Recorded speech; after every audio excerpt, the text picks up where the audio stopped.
Bom dia, gente. Estamos aqui mais uma vez hoje nessa manhã fria. Acredito que muitos estejam aí embaixo dos seus edredões, televisão ligada, mas o importante é que embaixo do edredom ou não, o Senhor está conosco, o Senhor vai falar ao nosso coração nessa manhã. Nós vamos falar sobre o livro, a Epístola de Paulo aos Filipenses. Mas antes eu quero dizer do prazer de mais uma vez estar aqui na igreja com os irmãos. Hoje eu tenho aqui o Popesco, o Léo, o Paulo, mas a igreja está reunida, ainda que em seus lares, e que Deus nos abençoe nesse momento. Eu quero convidar você a fazer uma oração, pedindo a graça de Deus sobre a nossa vida, sobre aquilo que a gente vai estudar, pedindo a Ele que fale ao nosso coração, abra os nossos olhos e nos mostre aquilo que nós precisamos ver nesta manhã. Senhor, em nome de Jesus, fala ao nosso coração, em nome de Jesus, traz para a gente uma visão nova da Tua palavra. Senhor, muda a nossa vida, faça de nós aquilo que deve ser feito, Senhor. Pai, nos usa nesse momento, em nome de Jesus, que a Tua graça venha sobre a minha vida, Senhor, retirando toda a dificuldade, Senhor, e sim, mais uma vez, a Tua graça sobressaia, Senhor, em meio às minhas limitações.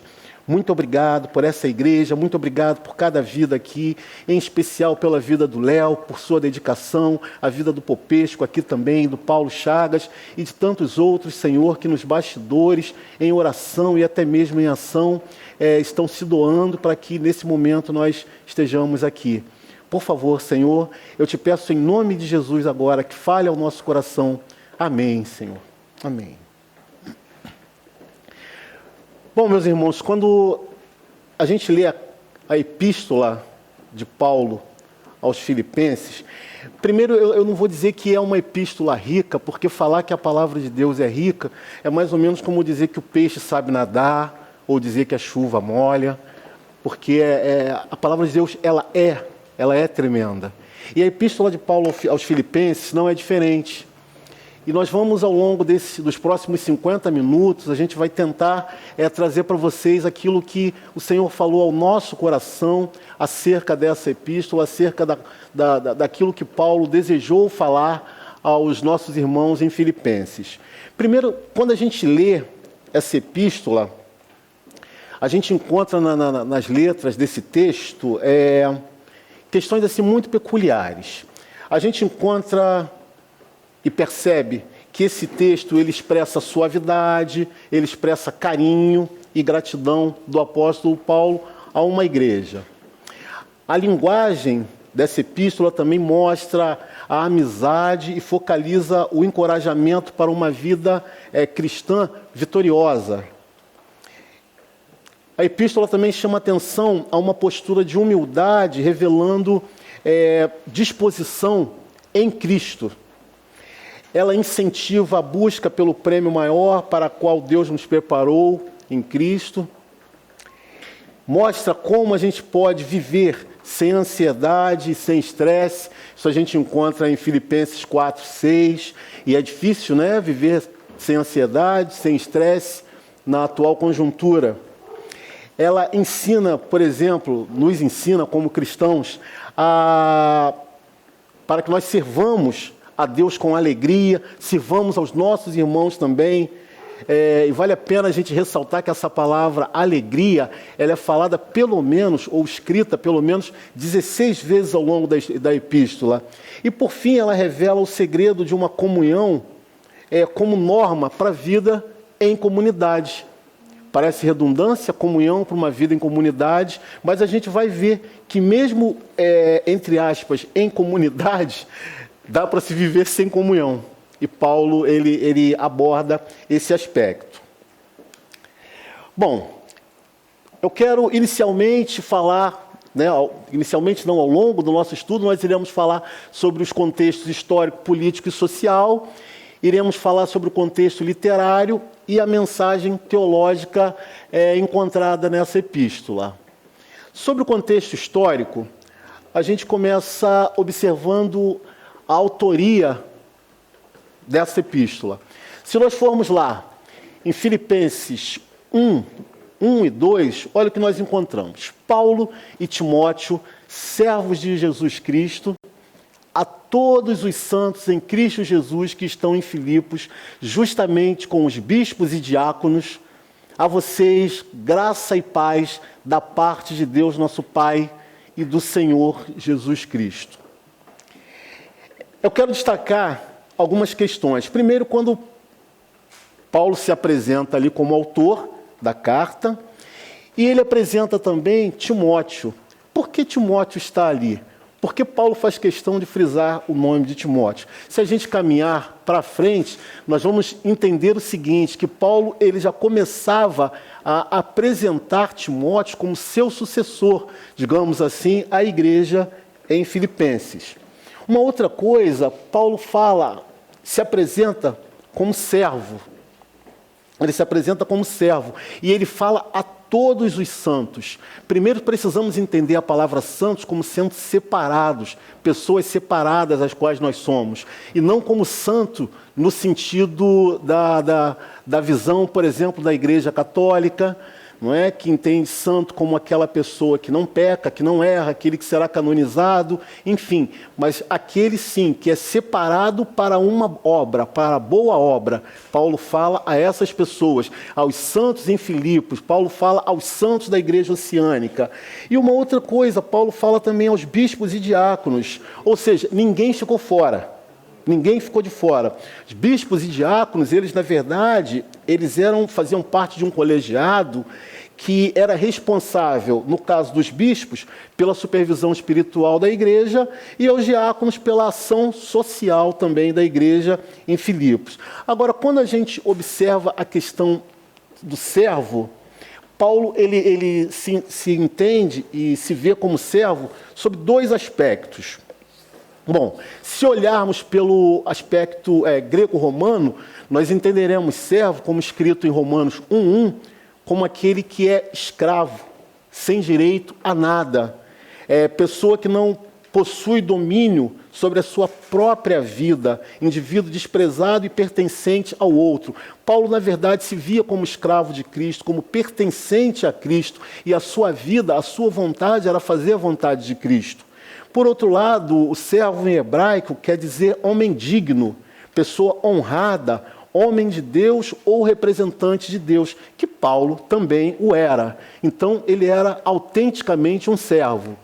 Quando nós pensamos em data e local, a carta aos Filipenses ela foi escrita mais ou menos entre os anos 60 e 62, depois de Cristo, foi escrita em Roma, dentro da prisão de Roma, assim como outras cartas, Efésios, Colossenses e Filemão, cartas que o nosso Paulo Chagas vai tratar daqui a pouco com os irmãos. Então, o ambiente, olha que interessante, o homem escreve, ele fala sobre alegria, ele manda uma palavra de alegria a uma igreja, estando ele dentro de uma prisão, de forma que eu, nos slides mais à frente, mostrarei mais ou menos, tentarei trazer para vocês o que era a prisão interior de Roma.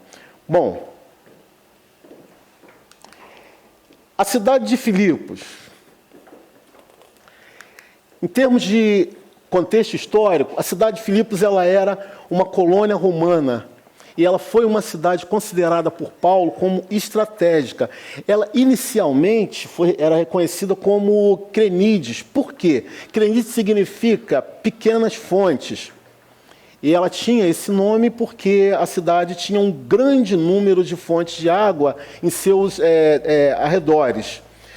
O que acontece? Filipe ele recebe posteriormente o nome de Filipos, em homenagem a Filipe II, da Macedônia, pai do famoso Alexandre o Grande, que à época ele foi atraído pelas minas, jazidas de ouro que havia no local, e conquista essa região por volta do século IV a.C. No entanto, já no século II, Filipe ela acaba se tornando aí uma província da Macedônia.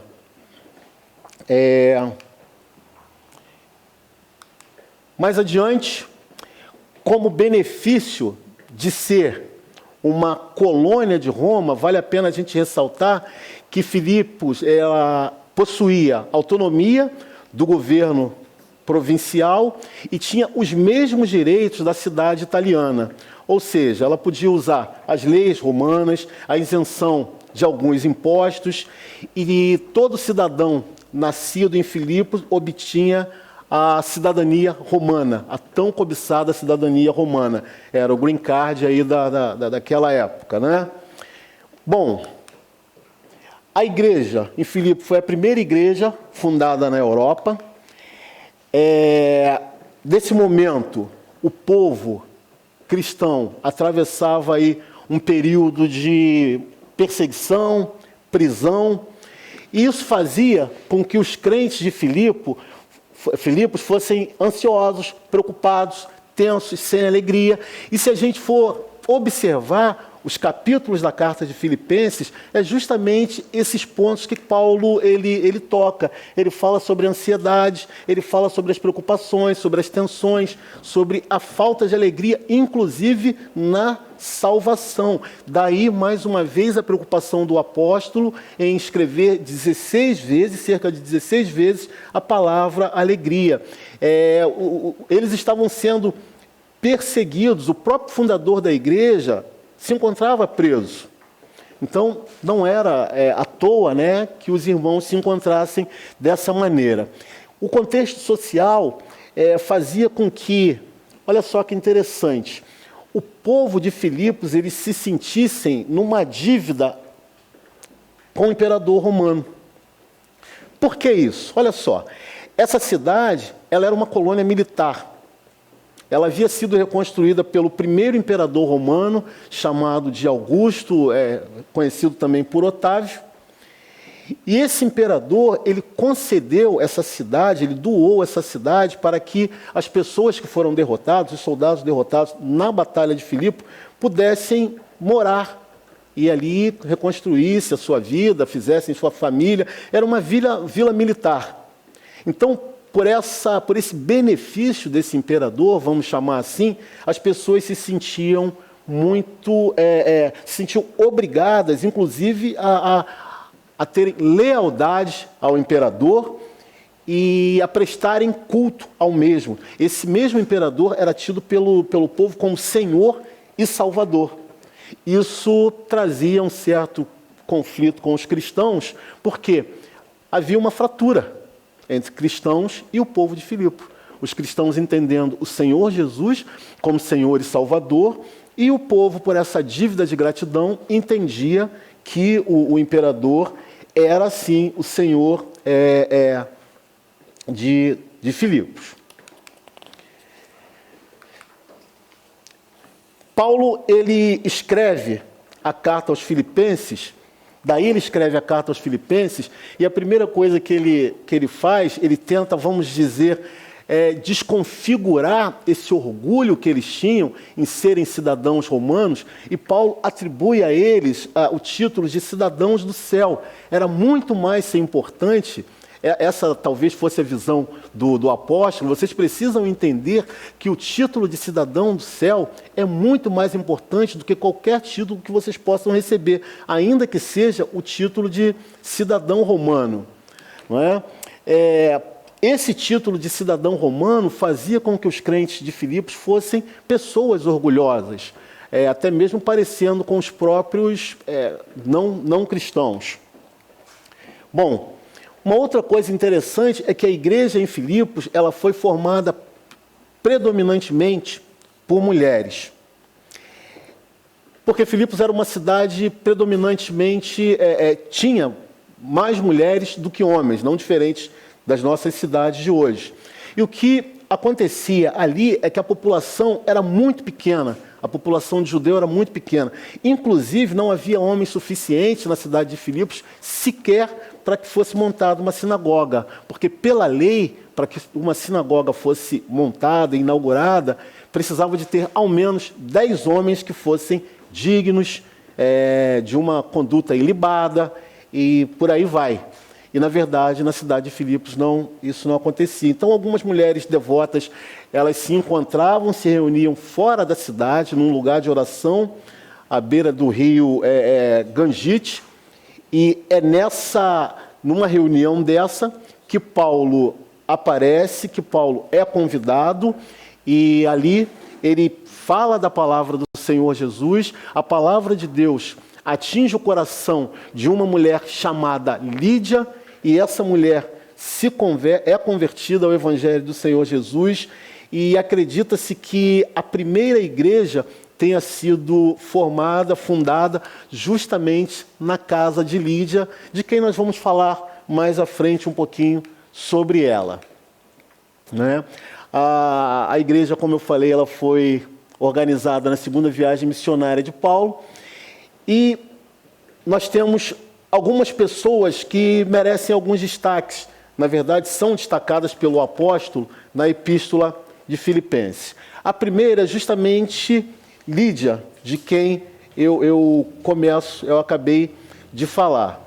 Não é? Primeiro, vale a pena a gente ressaltar o seguinte, que apesar do amor que Paulo demonstra ter pela igreja em Filipenses, Paulo ele foi muito maltratado ali. Né? Em Filipos, Paulo foi preso, ele foi açoitado, ele enfrentou dificuldades assim muito grandes. Por outro lado, ele experimentou o amor assim sincero e muito profundo de crentes no Senhor Jesus, que se davam, inclusive de forma financeira, pela obra e pela vida de Paulo. Uma dessas pessoas foi justamente Lídia. Lídia, ela era uma mulher muito influente, ela era, como diz em Atos 16, se nós observarmos o capítulo 16 de Atos, nós vamos encontrar as 3 pessoas das quais eu irei falar agora. Lídia, ela era influente, uma mulher influente, ela era prosélita, né?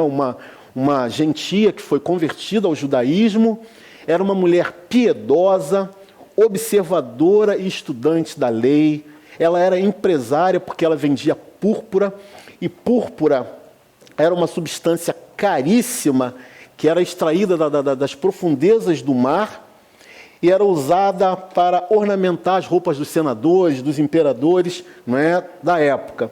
Então, ela era uma mulher da alta sociedade, ela negociava com os governadores, com os imperadores, com os senadores. Ela era asiática também, porque era proveniente da província da cidade, né, de Tiatira. E Deus abre o coração dessa mulher e ela se converte ao Evangelho numa reunião de oração. E, como eu falei, a sua casa provavelmente foi o primeiro lugar, o primeiro ponto de pregação do qual posteriormente se transformou em igreja. Temos uma outra mulher chamada, que a Bíblia não apresenta o nome, mas diz que é uma jovem adivinhadora.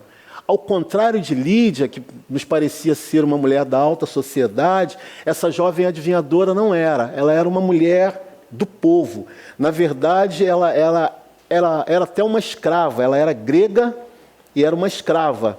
Essa mulher era tomada por um espírito de adivinhação no qual os seus senhores ou os seus donos obtinham lucros muito grandes com as suas adivinhações. A Bíblia ela não afirma que essa jovem tenha sido convertida ao Evangelho. Ela afirma que Lídia sim, mas essa jovem não. No entanto, ela afirma que essa jovem foi liberta. Essa jovem foi liberta do espírito maligno que a fazia escrava. Bom, gente, isso aí provocou um caos financeiro na vida dos seus senhores, porque os lucros que eles obtinham com as suas adivinhações começaram a diminuir. O que aconteceu?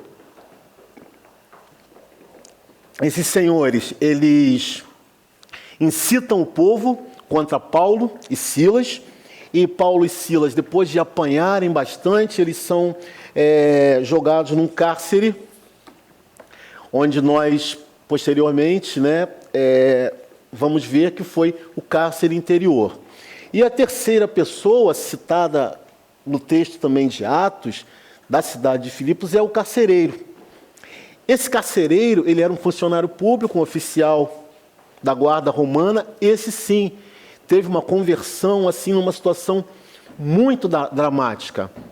Rapidinho, só para a gente lembrar, Paulo e Silas, por volta da meia-noite, estavam ali acorrentados, eles estavam com seus pés presos ao tronco, mas mesmo assim eles louvavam o Senhor, quando de repente houve um terremoto e as portas se abriram e eles saíram, assim como os presos, e esse carcereiro, quando ele percebeu a possibilidade de uma fuga em massa, ele pega a espada para atentar contra a própria vida. No entanto, Paulo impede que isso aconteça, falando para eles, fica tranquilo, está todo mundo aqui, fica tranquilo.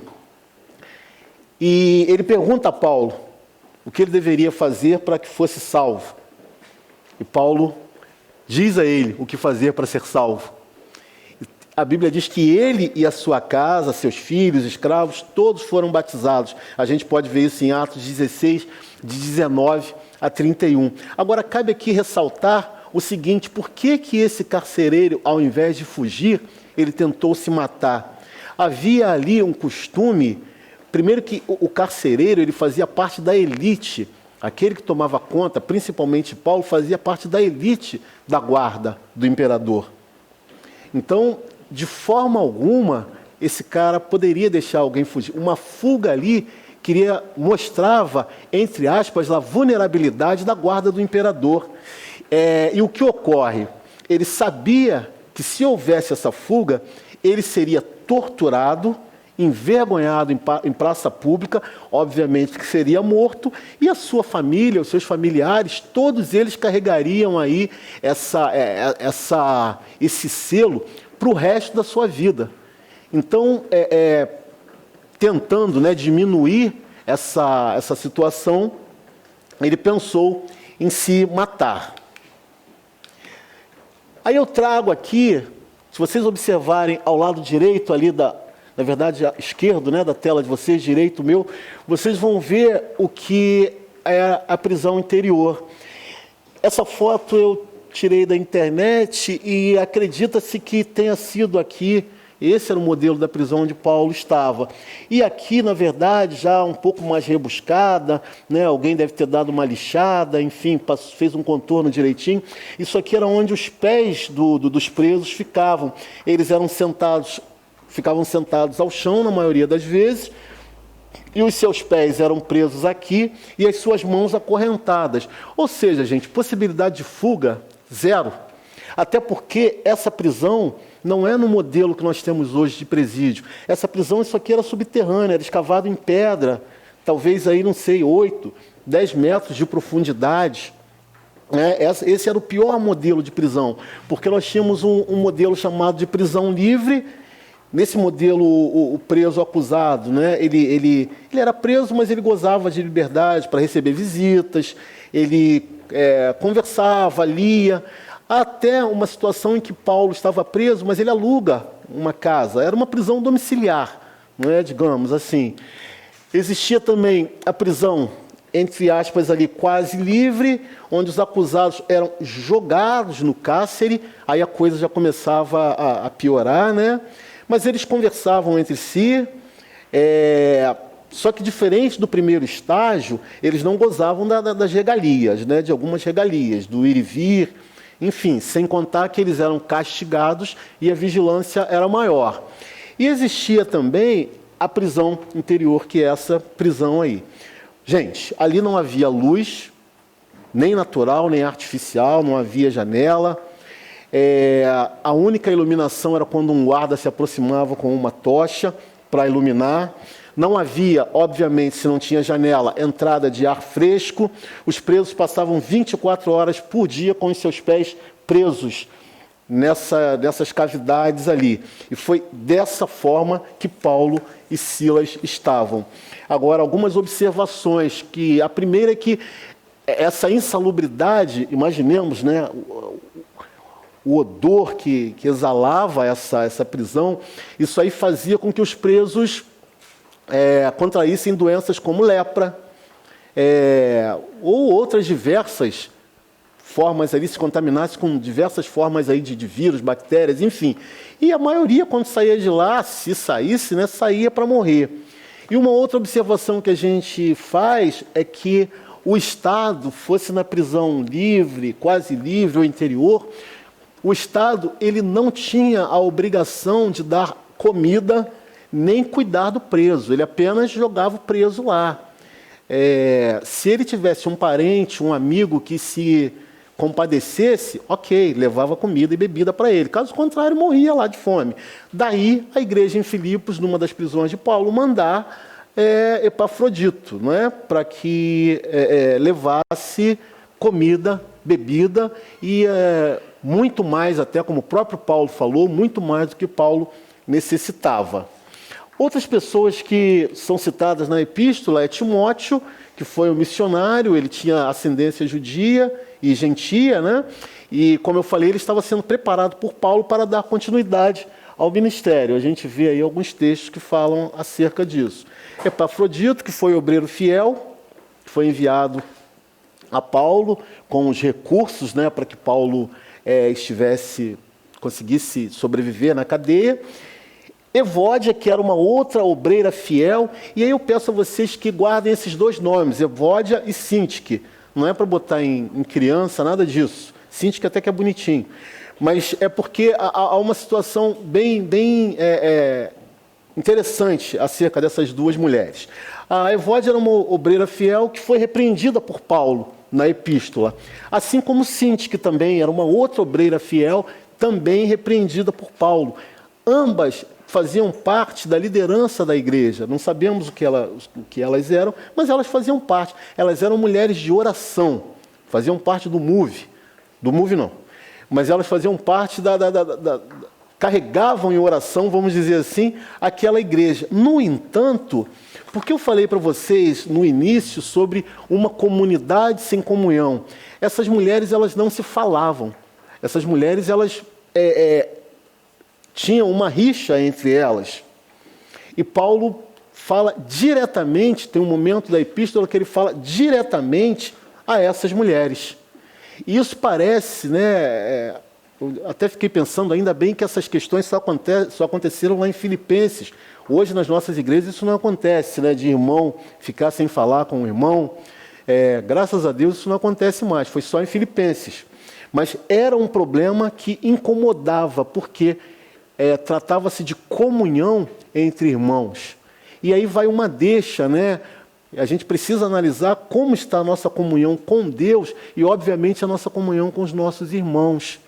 Não é porque se a gente se acha no direito de não falar com o irmão, primeiro, a gente se acha melhor do que o nosso irmão.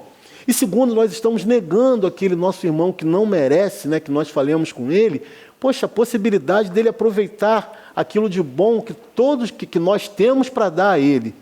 Né? Já pararam para pensar nisso? É óbvio que eu estou falando de uma forma irônica, mas vale a pena a gente pensar nessa questão. Quanto aos objetivos, mais à frente, da Epístola aos Filipenses, o primeiro objetivo foi o objetivo de agradecimento. A gente vê lá em Filipenses 4, 10 a 18, Paulo agradece as ofertas, aos donativos que a igreja mandou para ele.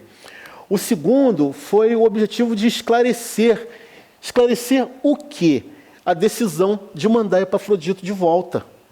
Porque eles mandaram Epafrodito com os donativos, digamos, Epafrodito fica lá um mês com Paulo. De repente, Epafrodito, 5 dias depois, volta.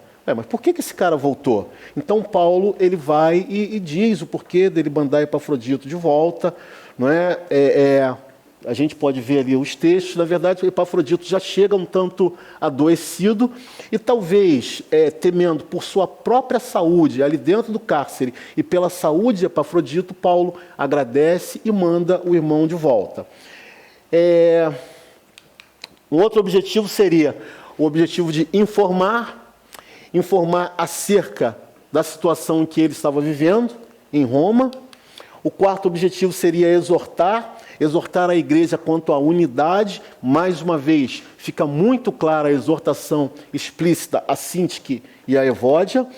E, por fim, Paulo tem o objetivo de advertir os irmãos contra os falsos mestres, contra os cães, não é? Que vinham com falsas doutrinas. Alguns esclarecimentos acerca da questão epistolar ou carta. A gente às vezes fica, eu achei interessante, porque por vezes nós ficamos assim, poxa, mas é uma carta, epístola, tem pastor que chega lá, vamos abrir a epístola de Paulo, vamos abrir a carta de Paulo. Sim, e a gente precisa entender o seguinte, o que é uma carta, o que é uma epístola, e carta e epístola são as mesmas coisas, são coisas diferentes. Olha só, quando a gente, de forma assim bem rápida, a carta é um texto que não é tão formal, que é destinado a uma única pessoa. Já a epístola é um texto formal, escrito para várias pessoas, uma igreja, por exemplo. Por isso, o texto de Paulo a Filipenses é tido como epístola, porque foi escrito à igreja e não a uma única pessoa. Um exemplo que a gente pode trazer de carta, digamos que a nossa missionária Darina, ou os nossos missionários Darina e Silvio, escrevam uma carta para o pastor Henrique. E a Darina vai remeter aquilo direitinho e na carta vai estar escrito: Pastor Henrique, nós queremos agradecer por suas orações, pela oração da Fatinha. Vocês têm sido pessoas muito maravilhosas e tal, e tal, e tal. E Deus tem nos abençoado. Um abraço, Darina e Silvio. Ela escreveu essa carta ao Henrique Calado. Bom, na outra semana, a Darina escreve uma carta à Igreja Oceânica. Igreja Oceânica, queremos agradecer a vocês pelas orações, queremos agradecer por seus donativos, queremos dizer aqui o quanto temos sido abençoados pela vida de cada irmão aí, e vamos passar um relatório daquilo que nós temos feito. Olha só, elas estão escrevendo para quem? Para a igreja. Isso é uma epístola. Então, se são a mesma coisa, aí a gente já consegue responder. E quem escrevia essas cartas? Na verdade, quem escrevia eram os escribas. Eram escribas. Escribas eram pessoas que tinham esse dom da escrita, mas muito mais do que dom da escrita, eles nasceram e foram criados para esse tipo de coisa, né? Eles dominavam essa arte de escrever. Aí um exemplo aí de um escriba. Além de tudo, eles eram pessoas bonitas. Bom, eles possuíam as chamadas habilidades especiais de escrita. Para se ter uma ideia de quanto era especial essa coisa de escrever, historiadores contemporâneos, dentre eles o Laurentino Gomes, eles afirmam o seguinte, que um escriba, um texto de um escriba, né, uma obra feita em pergaminho, ela, nos dias de hoje, custaria o preço de uma casa. Não de uma casa tão cara, mas de uma casa aí, 250 mil reais. Então, olha quanto era custoso a obra dessas pessoas. Porque a maioria mesmo, era composta de analfabetos. E os escribas, eles tinham algumas características. Primeiro, eles eram homens especiais, né, separados da sociedade. A função de escriba passava de pai para filho, ou seja, os jovens eram educados para serem escribas. Meu avô foi, meu pai foi, e eu automaticamente sou. E eles faziam parte da corte real, eles tinham uma boa educação. Eles tinham alguns privilégios, como não pagar impostos e nem prestavam serviços militares. E olha que interessante, eles eram excluídos de trabalhos pesados e se dedicavam às artes, pintura, artesanato, decoração, porque acreditava-se que o trabalho pesado, na verdade, fazia com que suas mãos perdessem a sensibilidade e automaticamente a caligrafia não seria bela, né? Se bem que caligrafia já é bela escrita, mas a sua letra não saísse como deveria ser. Na Bíblia nós temos algumas citações acerca de escribas, né? Eles foram chamados de mestres e doutores em Mateus 25 e Lucas 5. Eles foram citados pela primeira vez na Bíblia, no livro de Esdras. Eles foram homens que se opuseram ao Senhor Jesus, em Marcos diz isso, e foram chamados pelo próprio Senhor Jesus de hipócritas, né? Em Mateus 23 e Lucas 11, a gente tem essas citações. E uma outra coisa que eu achei interessante destacar quanto aos escribas, vou tentar ser breve, é que nós temos 3 escribas que foram assim muito bem focados, biblicamente. O primeiro foi Léo, viveu 60 no ano 60 a.C. Ele era um escriba conservador das interpretações bíblicas, né? E ele contava com a simpatia do grupo dos fariseus em suas interpretações. Tínhamos também Shammai, da mesma época, 60 a.C. Por outro lado, Shammai, ao contrário de Léo, ele era liberal nas interpretações. Então, ele contava com o apoio do outro grupo, que eram os saduceus. E nós tivemos também Gamaliel, que foi discípulo de Hilel e foi mestre de Saulo de Tarso. Agora, olha que interessante. Quando nós pensamos em universidade, hoje, nós temos aquele modelo no qual nós mandamos os nossos filhos para estudarem letras, estudarem direito, arquitetura, engenharia, odontologia, enfim. No entanto, nessa época, como isso funcionava? Os pais, eles davam os seus filhos para que esses homens, esses mestres, os educassem, ensinando tudo em termos de literatura, em termos de artes. E Paulo, na verdade, ele foi preparado para ser um grande líder. Daí Paulo ser poliglota, daí Paulo ser um discípulo de Gamaliel. E esses mestres, eu gostaria que vocês atentassem para algumas palavras que às vezes a gente lê e não presta muita atenção. Olha só, a Bíblia diz que Paulo foi educado aos pés de Gamaliel. Aos pés, essas são as palavras. Porque esses mestres, aqueles discípulos que se destacavam, de 10, 12 discípulos que eles tinham, digamos que houvesse ali 2 ou 3 que se destacassem. Esses 2 ou 3, eles chamavam para perto. Como não tinha mesa, quando esse mestre ia falar, esses 2 ou 3 se assentavam o mais próximo possível dele, ou seja, aos seus pés. E os outros ficavam a uma distância aí de 5, 6 metros, não sei. Por isso, Paulo, ele era um discípulo predileto por sua aptidão, né, intelectual. Daí ele ter sido educado aos pés de Gamaliel. O que ocorreu também, a gente pode ver em Lucas 10, 38, que foi o caso de Maria. Maria estava sentada aonde quando Jesus chega na casa de Lázaro?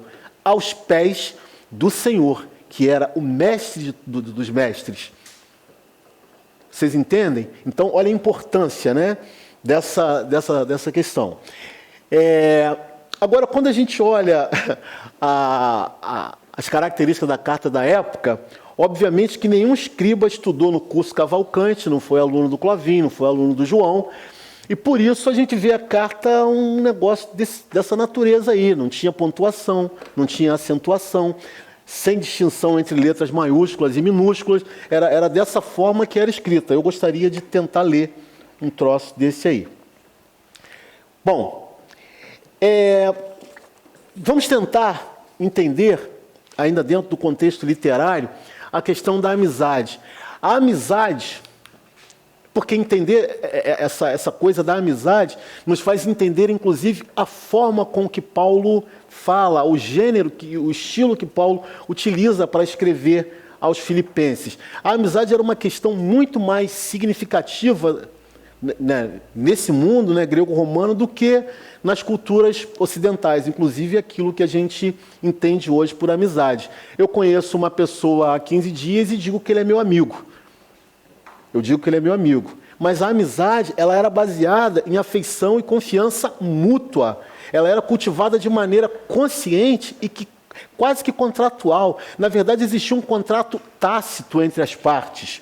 E olha só que interessante, ela era observada na base de sentimentos compartilhados, inclusive de amizade e inimizade. Eu estou aqui, Léo e o Popesco. Léo era meu amigo. Se eu dissesse para o Léo que o Popesco era meu inimigo, o Popesco se tornava inimigo do Léo. Por outro lado, se eu dissesse para o Léo que o Popesco era o meu grande amigo, o Popesco também era o amigo do Léo. E aí eu trago esse pedaço de telha, né, na imagem, e vocês podem estar imaginando que relação existe entre um caco de telha e o conceito ou entendimento de amizade. Olha que interessante, gente. A história é uma coisa magnífica, né? Nesse contexto de amizade, Bom, eu sou amigo do Léo, volto a repetir. Eu fiz uma visita ao Léo, fiquei em sua casa por 2 dias. Na hora de ir embora, o Léo quebrava uma telha e me dava um pedaço, me dava um caco, e ele guardava o outro pedaço. Gente, daqui 80 anos, eu continuava indo à casa do Léo, mas digamos, daqui 80 anos, obviamente, eu já morri e Léo também já morreu. Um neto meu ou um bisneto, se ele voltasse à casa do Léo, ou se alguém da casa do Léo viesse à minha casa com qualquer necessidade que fosse, aquele pedaço de telha representaria que um dia foi selado entre nós um vínculo de amizade. Bom, a exortação moral. Eu vou correr um pouquinho. Paulo, ele desejava persuadir os irmãos quanto à atitude, quanto às suas atitudes e comportamento. Né? Em termos de comportamento, Paulo dizia que eles deveriam se comportar como salvos em Cristo e portar-se dignamente. Ou seja, exercer a cidadania cristã e não romana. Né? Cidadania digna do Evangelho, sem se intimidar por aqueles opositores. Paulo diz ainda que o comportamento ante a oposição deveria ser observado o ataque aos opositores, o motivo desse ataque e os objetivos que esses opositores tinham. Né? A motivação dos atos deveria ser Cristo. Deveria ser Cristo. Por isso, Paulo fala e prega sobre a promoção da unidade, ou seja, consolação em amor, com, olha que interessante, entranháveis afetos e compaixão. Afetos que viessem das entranhas, que os irmãos tivessem o mesmo modo de pensar de Cristo, o mesmo amor e a mesma atitude, que tudo fosse feito sem ambição, sem egoísmo, vaidade, não é? E que todos tivessem a mesma unidade de Jesus Cristo. Quanto aos principais pontos teológicos, o primeiro ponto teológico, a gente precisa entender que há pouco material que fale a respeito remeta Filipenses ao Antigo Testamento. No entanto, a primeira coisa que Paulo fala é sobre a humilhação pessoal e a exaltação de Jesus Cristo. A gente observa que esse era um dos desejos assim, cruciais de Paulo. Paulo também apresenta o tema principal nessa carta como a busca da semelhança em Jesus Cristo, ser semelhante a Jesus Cristo. Que Jesus Cristo, como o próprio João falou, aparecesse e que a pessoa em si diminuísse. Não é? E por fim, ainda preso, Paulo prega que os cristãos deveriam ser alegres ou estarem alegres apesar das dificuldades. Por quê? Gente, Paulo, mais uma vez, ele estava preso e a predominância da sua fala ou da sua escrita é a alegria. Bom, pontos principais aí acerca da doutrina. Mais uma vez, é a humilhação de Jesus Cristo, nós encontramos nos textos citados. A submissão a Jesus Cristo, a nossa submissão, que os cristãos devem buscar a semelhança e a submissão ao Senhor Jesus, e a provisão de Jesus para os cristãos. Paulo entendia e mostra que Deus provê aos seus filhos todas as suas necessidades. E aí a gente tem, não aqui na tela, mas nós temos uma extensão de textos de Paulo mostrando isso, que em todos os momentos o Senhor proveu, não deixando faltar nada. Quanto ao caráter, em termos de mensagem teológica, o caráter de Deus, Paulo apresenta Deus como alguém glorioso, em Filipenses 2:11. Paulo apresenta Deus como tendo vontade sempre boa, em Filipenses 2:13. Gente, é muito interessante isso, porque eu tenho que ressaltar, esse homem está preso. Ele está preso por fazer a vontade de Deus. Ele está preso por pregar o Evangelho. E ele apresenta Deus como um Deus glorioso e como um Deus que tem uma boa vontade. Ainda que essa boa vontade seja mandá-lo para a prisão. Paulo fala sobre a misericórdia de Deus em Filipenses 2:27 e o Deus que é providente em Filipenses 1:12. Eu quero só ressaltar aos irmãos que esses são alguns pontos do caráter de Deus. Obviamente, não todos. Jesus Cristo. Aonde nós encontramos Jesus Cristo na carta aos Filipenses? Opa, parou aí? Só um momento, mas vamos lá. Onde nós encontramos Jesus Cristo na carta aos Filipenses? Primeiro, Paulo fala do relacionamento com Cristo em Filipenses, obrigado, gente. Filipenses 1:21. Paulo fala da alegria e da paz que devemos ter em Cristo em Filipenses 4, de 4 a 7. E Paulo fala também novamente da semelhança que nós devemos ter com o Senhor Jesus em Filipenses 2:5. Bom, aplicações. Estou procurando aqui ser bem dentro do tempo, porque senão o Léo me dá uma bronca. O Léo é um cara bravo pra caramba, gente. Vamos lá, as aplicações. Primeiro, nós precisamos ser motivados sempre. A nossa motivação deve ser o Senhor Jesus. A gente precisa parar sempre e pensar qual é a nossa motivação para fazer determinadas coisas. Bom, nós vemos principalmente no nosso país, não vamos falar do país do outro, mas nós vemos no nosso país políticos, empresários, todo mundo querendo fazer o bem sem olhar para quem.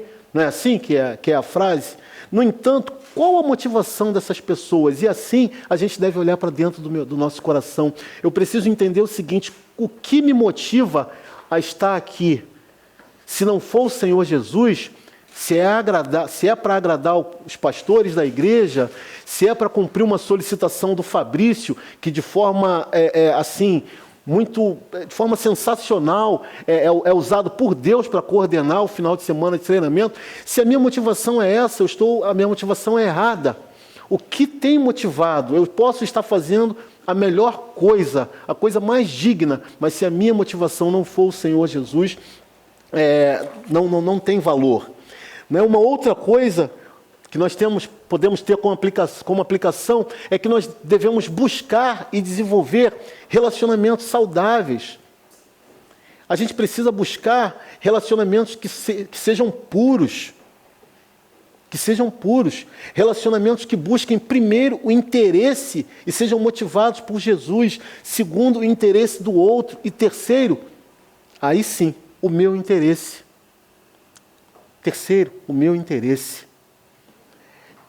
É dessa forma que Paulo trata, é dessa forma que Paulo recomenda aos filipenses e a gente entende como aplicação para os nossos dias.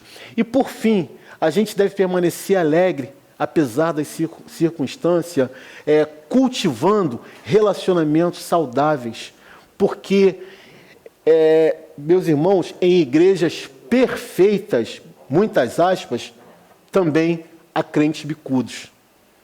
Nós vimos o exemplo de Sintik e Evódia. E quando eu preparava esse estudo, eu lembrava de um fato triste que aconteceu há bem pouco tempo, e isso chegou aos meus ouvidos, de duas irmãs mesmo, consanguíneas, filhas do mesmo pai, mesma mãe, e irmãs em Cristo, que por conta de uma desavença, no final de um culto de domingo, brigaram na porta da igreja, brigaram de rasgar roupas e tudo. Seria cômico se não fosse trágico. Seria cômico se não fosse trágico. Daí a importância da gente olhar para Jesus primeiro, olhar para o outro em segundo e olhar para o eu em terceiro. Se a nossa equação for essa aqui, nós vamos permanecer alegres apesar das circunstâncias. Eu vou observar o meu irmão e querer para o meu irmão aquilo que eu quero para mim. E eu vou ser motivado pelo Senhor Jesus para fazer para o meu irmão aquilo que deve ser feito.